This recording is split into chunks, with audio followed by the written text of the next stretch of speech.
All right, Javosai. All right, the Guten Mai is such a zechus Baruch Hashem. First of all, a tremendous thank you to Jonas and Kaplan for preparing this morning's breakfast. If you see him, please just make sure to give him a thank you. Also, and Saeed was the one who coordinated it, but Saeed needs a refuah sheleima.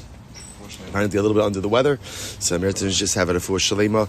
And I will say to thank all of our sponsors for this morning share, to thank our Talmud Torah sponsor for Tafshin Pehei, our annual Talmud Torah sponsor, the Tilson Mishpacha of Eretz Yisrael for dedicating all the shiurim and drushos this year as a zechus for besuros tovos Am Yisroel.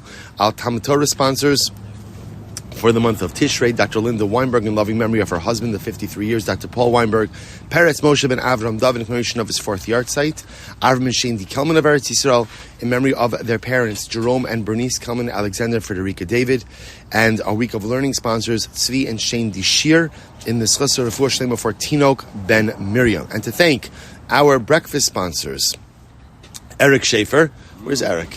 Shkoyach to Eric. Welcome back to Eric Chera. Some of you may remember Eric. He used to live here, and now we live in Dallas. Yes, sir. Dallas in Meretz Hashem. What's the weather there like? Nice.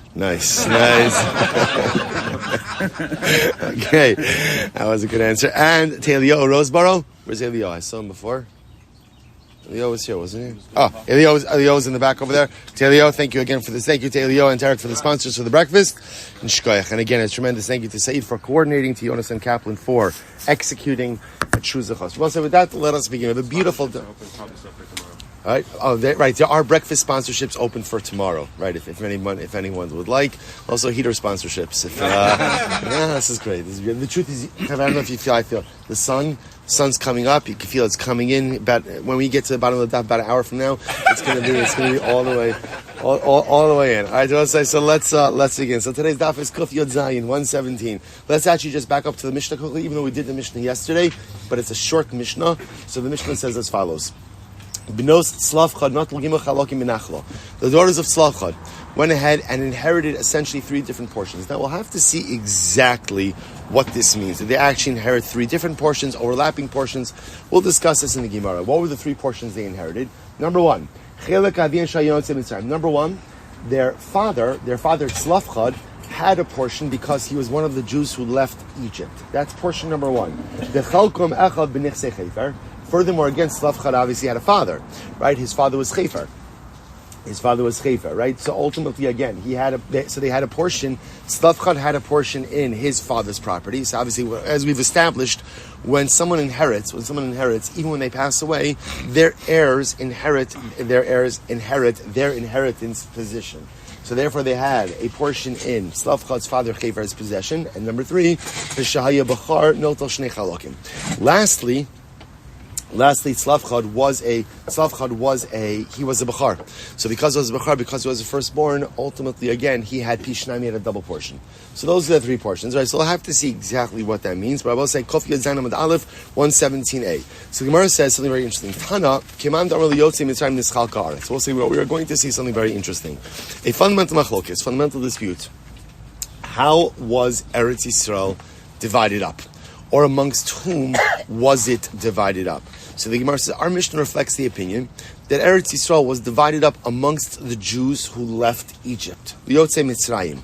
Let's analyze this a little bit. First, let's take a look at the Rashbam for just a moment. Liyotzei Mitzrayim Nischal Ka'aretz. Kilomar, Lebai Ha'ara. Actually, you know what? Let's read the Gemara first. Tisanya. Rabbi Yoshia says, Liyotzei Mitzrayim Nischal Ka'aretz. Eretz Yisrael was divided up amongst the Jews who left Egypt. Shneimar l'shemos matos avosam yinchalu, because the pasuk says literally again in accordance with the names. In other words, the whole pasuk is ach begoro yichalek esaretz. The land will be divided up by a lottery. Remember again, Eretz Yisrael is divided up by lottery. L'shmos matos avosam yinchalu. Literally again by the names of the matos, the tribes or the families of their fathers, they will inherit. See, even though again obviously the lottery is being performed, they both say so. Just to understand what's happening over here. Obviously, Eretz Yisrael is divided amongst the Jews who entered into Eretz Yisrael. The shaila is, how was that division affected? So as we're going to Rabbi Yoshia says, the division essentially, again, was made in accordance with the Jews who left Egypt. Let's watch this. Lishmos matos avosam yinchalu. Ela mani makayim le'ila techalei ka'aretz benachalo. So we'll say, so again, here's the problem. How do you say that the land was divided up amongst the Jews who left Egypt when the pasuk says la'ila techalei ka'aretz benachalo? Ultimately, again, for these, you shall divide up the land as an inheritance. I will say now, la'ila sounds like who is it talking about? To the Jews who entered into the land. So how do you reconcile those two different things, right? On one hand, the pasuk says, "Lishmos matos avosam yinchalu," right? Ultimately, again, that the land is inherited by those who left Egypt, right? And then it says, "La'ila techalei ka'aretz," right? Then it's use that shit. That's ripped.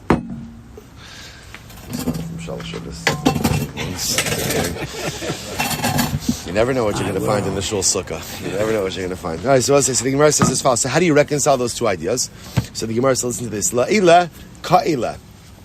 It means that the land is divided. So the land is divided amongst those who go ahead and enter the land, like those who left Egypt. How so? To go ahead and remove the children. So we'll say, okay, so now let's analyze this a little bit. So Rabbi Shmuel is of the opinion that the land of Israel was divided up amongst the Jews who left Egypt. Now, obviously, when you see that statement, you understand, it of course, like inherently doesn't sound right. Why doesn't it sound right? Because the Jews who left Egypt died. Right, for the most part, remember again, anyone who was above the age of 20 when they left Egypt, the Pashtos died. So which means that entire generation was wiped out. So how could the land be divided amongst the Jews who left Egypt? So take a quick look into Rashbam. Rashbam in the where it's 5 lines up before it gets wide. It's the first Rashbam in the Gemara. Liyotzi Mitzrayim nischal ka'aretz kilomar leboy ha'aretz nischal ka'aretz k'fi cheshbon shel yotzi Mitzrayim shenatluha b'toras Yerusha me'avoseim v'lefi cheshbon harishon shlimnu b'shana shniya l'tzeisim Mitzrayim nischal ka'aretz. Essentially, that the land we according to this Rabbi Yoshia, the way the land was divided up is we looked at the Jews who left Egypt. The land was divided up amongst them and then given to their descendants. But the division itself was made in accordance with the Jews who left Egypt and not in accordance with the Jews who actually entered into Eretz Yisrael.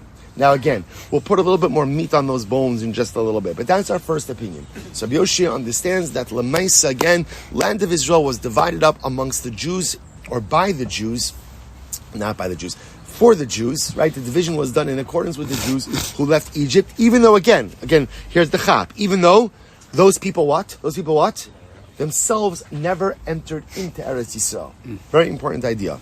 Rabbi Yonasan says on the other hand, Rabbi Yonasan says, Lebay Aretz Nischalka, Haaretz. Rabbi Yonasan says, no, not true. Eretz Yisrael was divided up amongst the Jews who entered into Eretz Yisrael. In other words, the division was not made in accordance with the Jews who left Egypt, but rather again in accordance with the Jews who actually entered into Eretz Yisrael. How do we know that? Shneimar la'ila techalei ka'aretz benachala, because the pasuk says la'ila for these, meaning who's these?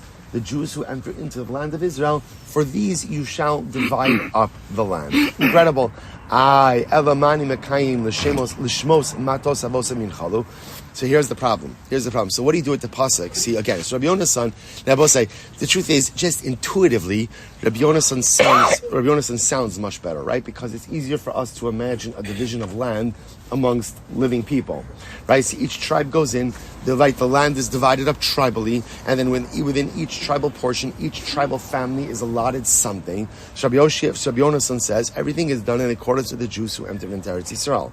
Here's the problem. According to Rabbi Yoshia, what does Rabbi Yoshia do with the pasuk that says, Lishmos matos avosam yinchalu? You have a pasuk that seems to indicate that the land is divided up amongst the Jews who left Egypt. So how do you reconcile those two things? To which the Gemara says something very interesting. Mishuna nachalozum mikol nachalo shebaolam. This is great. Because even according to Rabbi Yonasan is going to say like this, that this inheritance is different than every other inheritance. How so? So the Gemara says this. The Gemara says, shebechol shekol nachalo shebaolam. In general, when it comes to inheritance, chayin, yarshim, mesim, the living inherit the dead. That's the way it works, right? Someone dies, and then again, the person who survives the deceased is the one who inherits that individual. They both say, this is fantastic. V'kan mesim yarshin chayim. Here, listen to this, the dead inherited the living. Now what does this mean? They both say, get ready for this, get ready for this. I'm Rabbi. Rabbi says, Am shalacha mashal amad. Rabbi says, I'm going to give you a mashal. I'm going to give you a mashal. And I'll say, by the way, I'll also just tell you how interesting it is.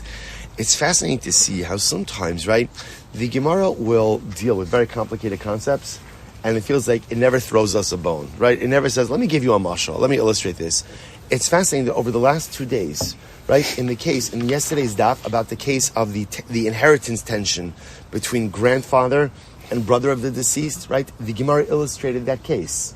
Esav died, Avram's alive, Yishmael, right? Fascinating. Here, the Gemara says, mashal, just I don't know, all right, someone's going to have this homework. I don't know when it is that Chazal, you go through Yevamis. How much would you have loved for the Gemara to say, Em shalacha mashal, right? Let me give you a mashal about how this Yevamis case worked. Yet again, never happened. Interesting. I don't know when Chazal choose to give us a mashal, choose to illustrate cases versus not. Okay. Anyway, Rabbi, Em shalacha mashal. Rabbi, so let me give you a mashal. Listen to this. The shnei achim kohanim shebi erachas. Now both say, now this is actually not per se an Eretz Yisrael inheritance mashal, it's just an inheritance mashal, or a division mashal. 2 brothers who are Kohanim, who live in the same city. Now, by the way, the Rashbam adds in a very important piece of information over here. The last Rashbam on the daf, he says, Shnei Achim Kohanim, v'hisnu b'neim l'chalik kol ha'trumos hanitanos l'shneim b'shava. So I'll say this is very beautiful. 2 Kohanic brothers, right? We'll call them Elazar and Itamar. Elazar and Itamar are brothers, and they decide amongst themselves that whatever truma they're going to get, they're going to equally divide. So we're going to pool our truma, right? You get your truma, I get my truma, whatever we get, we pool, and we'll divide. So now watch this. So 2 brothers who are Kohanim, shayu bi'irachas, le'echad yeshlo ben echad, ve'echad yeshlo shnei banim. So we'll call it, Elazar has 1 son, and Itamar has 2 sons. And now what happened? So we'll say, so now Elazar and Itamar go. So now the what happens? So now the sons go out to collect truma. So we'll say, so just keep this in mind. So Elazar's got 1 son, Itamar's got 2 sons. So now all 3 boys go out to collect their trumas. Right? What do they do? So what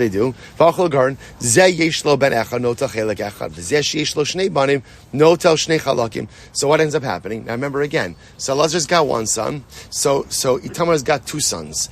Between the 3 of them, how many portions of truma have they collected? How many portions? 3. Right? Because remember again, each Kohen gets a portion of truma. So the 3 sons come back with 3 portions of truma. Now what do? Now both of them come back and bring it to their father. Now remember again, their fathers made a pact. What was their Kohanic pact? To go ahead and split everything 50-50. The cholzim, the cholkim b'shavas. So therefore we'll say it turns out that's what? 3 portions are going to come back to Elazar and Itamar, and they're going to be divided 50-50. Right?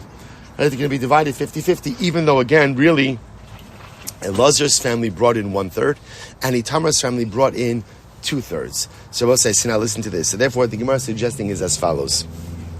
That what happened over here is that Lamaisa, the same thing happened by Rushas Eretz Yisrael.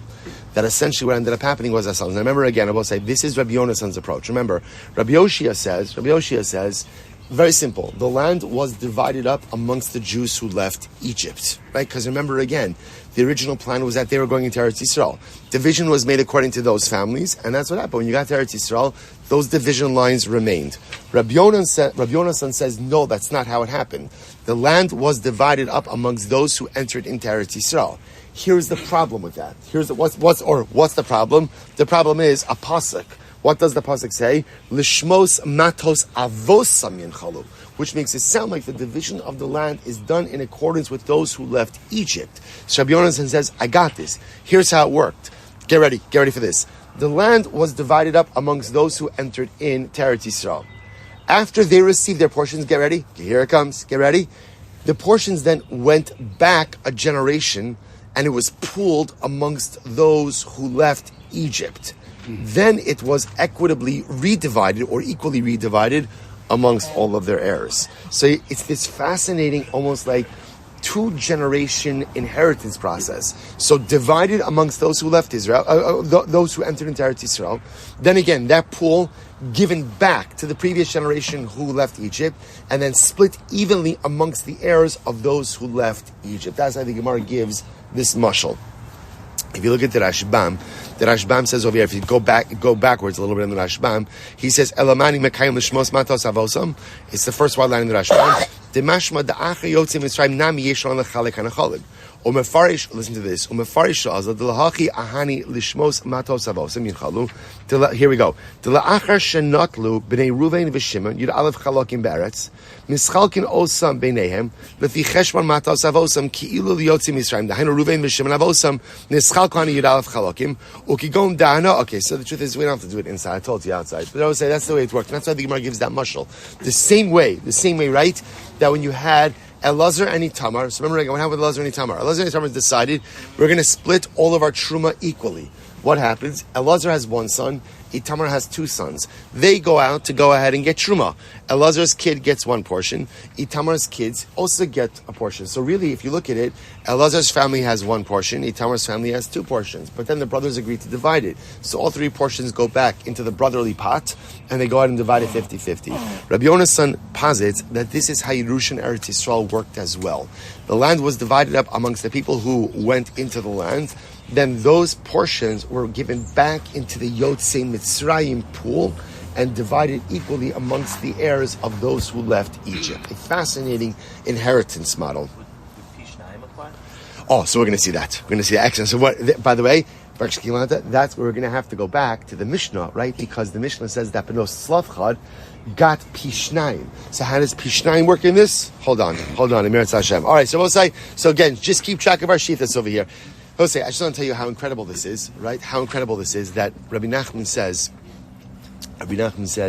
that the sukkah has the din of Eretz Yisrael. How is the sukkah din of Eretz Yisrael? He says that's why every single time a person goes into the sukkah, ultimately, again, it's like being Ola Regel. Mamish Aliyah Eretz Yisrael. There's a lot of it, right? The Zohar brings down that the sukkah is still the Hevenusa, it's the protective shadow of Kadosh Baruch Hu. Rabbi Nachman has this comes to the sukkah's Eretz Yisrael. So I just want to point out how incredible it is that we're learning about the division of Eretz Yisrael while sitting Kiviyachol in Eretz Yisrael itself. This mamish is Eretz Yisrael. Tomorrow there's going to be like a shawarma thing over here. We'll put it in the middle. Right, it's not a bad idea. All right. In any event, so now we're talking about the division of Eretz Yisrael. So number one, Rabbi Yoshia says divided up amongst the Jews who left Egypt. That's the easiest, right? That's the simplest way to understand all of this.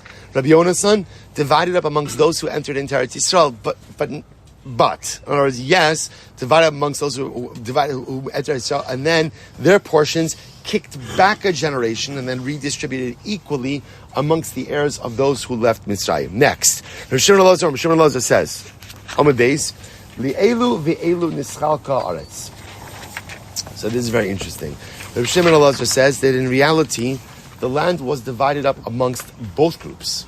Both groups, those who entered into Eretz Yisrael and those who left Mitzrayim. Kedei lekayim shnei mikros halalu. So we'll say, now remember, what is shuling Rabbi Shimon Elazar to paskin this way? That the land was divided both amongst those who left Mitzrayim and those who came into Eretz Yisrael. Why does he feel compelled to interpret it that way? Why? Because again, Abba say we have a problem. What's our problem? We have two psukim. Remember again, Abba say we've got on one hand lishmos matos avosam yinchalu. The land will be inherited by the fathers, which sounds like again the Jews who left Egypt. And then it says la'ila techalei ka'aretz b'nachala. La'ila to these. Who's the these? The Jews entering into Eretz Yisrael. So Rav Shimon Elazar says. So remember again, Rabbi Yoshia and Rabbi Yonasan are choosing to place primacy on one pasuk and then interpret the other one as a support. Rabbi Shimon Elazar says no, both of them are correct. The land was divided up amongst both of them. How could the land be divided amongst both of them? Keitzad. So listen to this. Keitzad. Haya miyotzim Mitzrayim, notel chelkom yotzim Mitzrayim. So if you're one of the Jews who left Egypt and you somehow still came to Eretz Yisrael, which could happen, right? Remember again, how can you be one of the Jews who left Mitzrayim and still coming to Eretz Yisrael? How could that happen? 20. Under 20. Right? I would say there definitely was a population. Can you imagine being one of those? Can you imagine being one of those kids, right?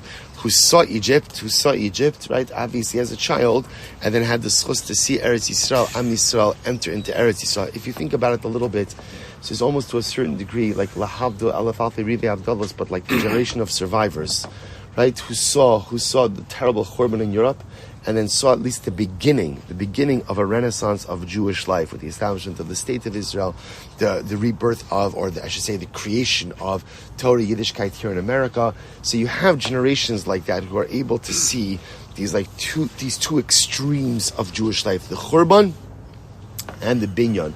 So again, if you were a Jew who left Egypt, then Lamaisa again Haketz Hayam Yotzim Mitzrayim Notel Chelkom Yotzim Mitzrayim.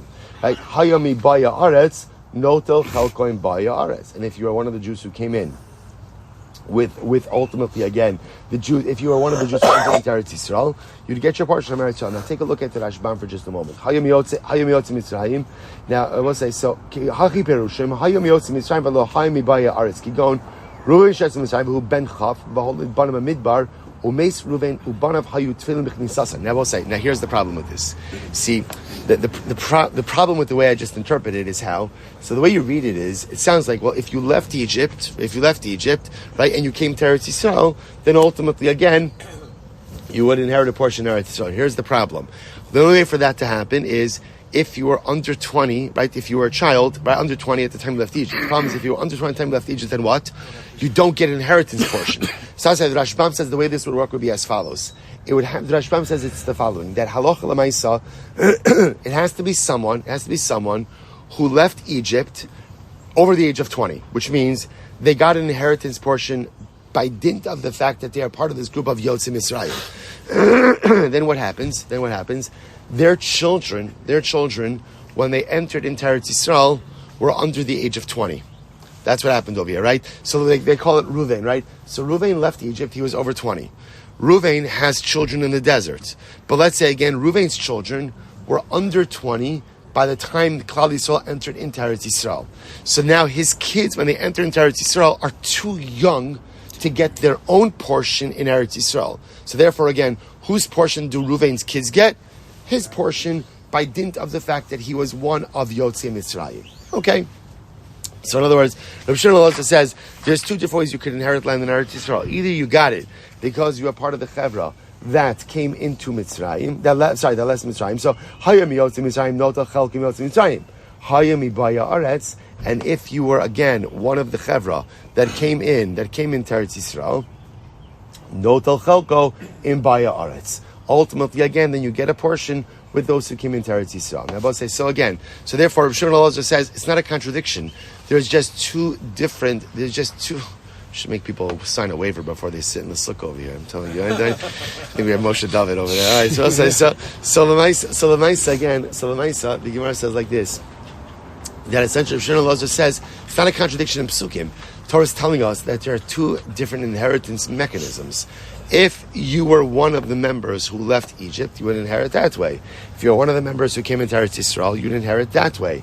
Mikan. This is very interesting. What if both? What if you satisfied both criteria? Right? Now, look at the Rashbam for just a moment. Mikan. If you skip into the Rashbam into the intermediate wide lines, 3 lines in. V'yesh mefarshim. Mikan umikan ba'adam echad mari. Shai miyotzi mitzrayim baya aretz kigon. Shiatzim mitzrayim yesremi ben shishim benichnas la'aretz. This is great. There is a possibility of someone who left Egypt and still came into Eretz Yisrael. How could it happen? You left Egypt above the age of 60. The gzeira of the Meraglim did not apply to anyone under 20 or to anyone above 60. So if you left Egypt above 60, and Kenai Nahara, bracha of longevity, so you entered into Eretz Yisrael above the age of 100, which technically means that Allah Lamaisa, you are miyotze Mitzrayim and mibay haaretz. You left Mitzrayim, and ultimately, again, you went into Eretz Yisrael. I will say, well, it's like reminiscent.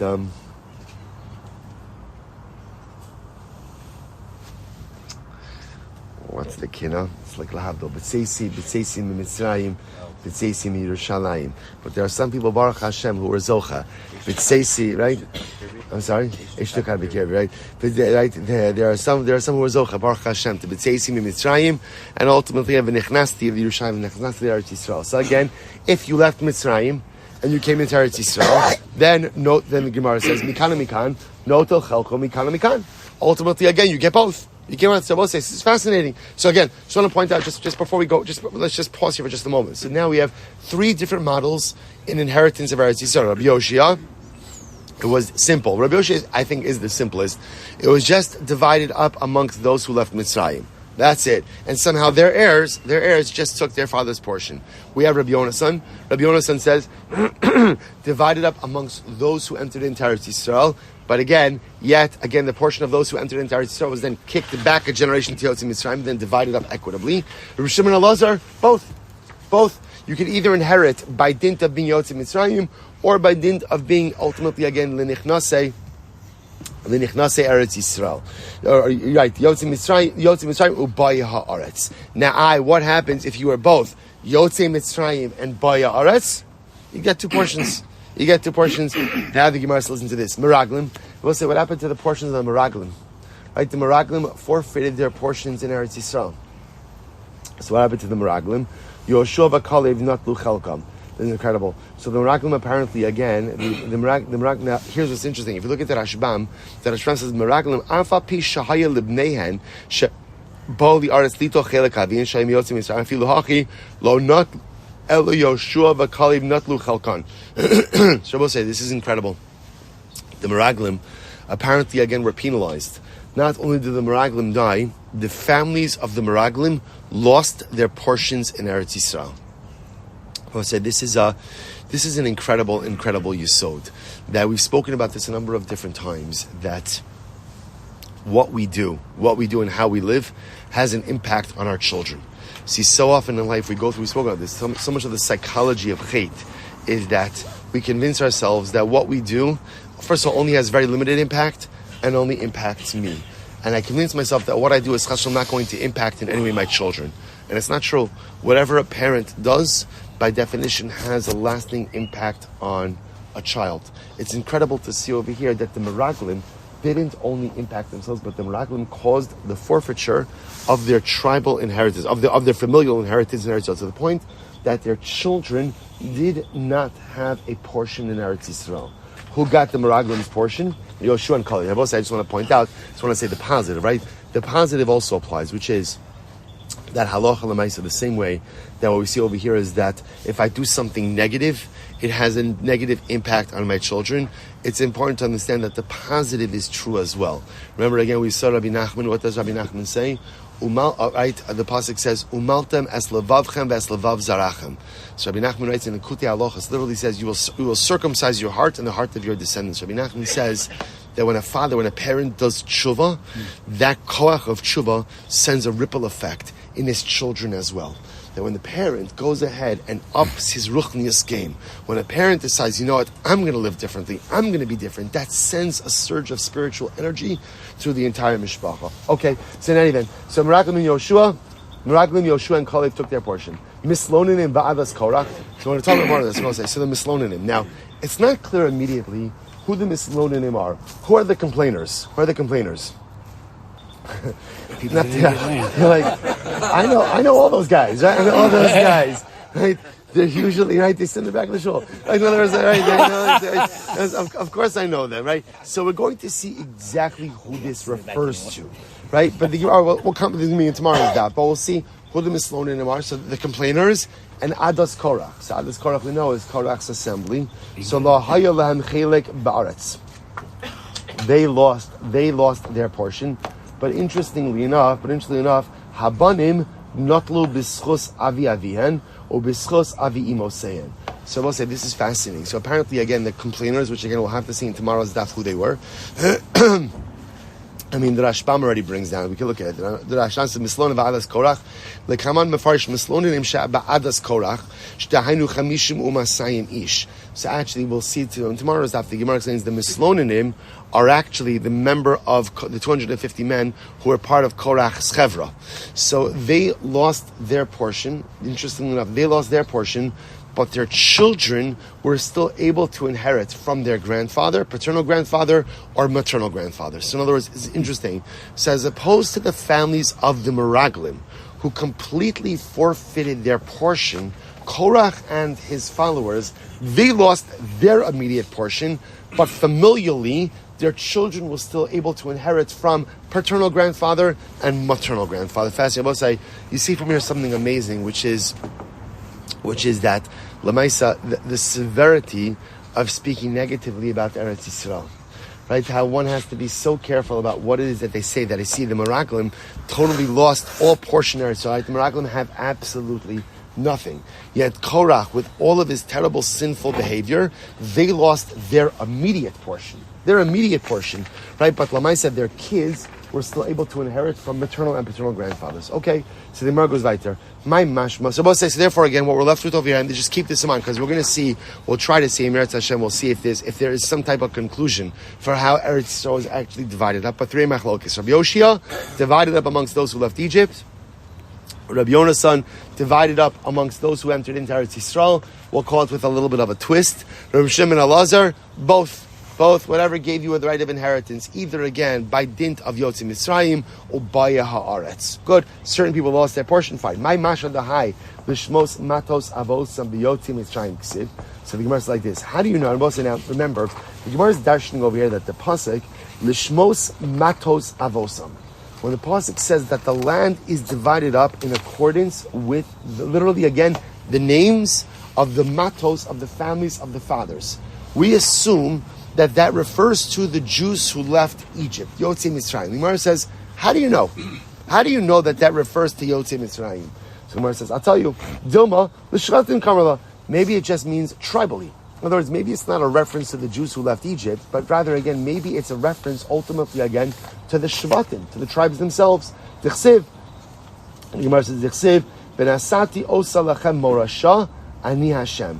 To which the Gemara says, Yerushi lachem me'avoseichem, because the pasuk is saying that I will give it to you as an inheritance, and ultimately it's an inheritance from your fathers. And who is the pasuk talking to? The pasuk is talking to the Jews who left Egypt.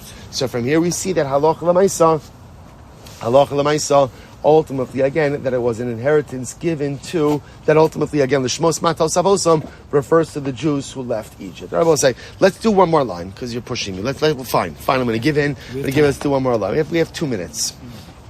The sun's coming up. It's beautiful. Keep going. Gemara goes weiter. It's also a longer Amud base tomorrow. The shorter daf we're starting. So okay. Amalei Papa Labai. Bishul Aman Amalei Yotzim Zayim Nischal Kaaretz. Hainu Dichsiv. L'Rav Tarba Nachalaso. V'Lamaat Tamit Nachalaso. So let's listen to this. Bava says Tabai.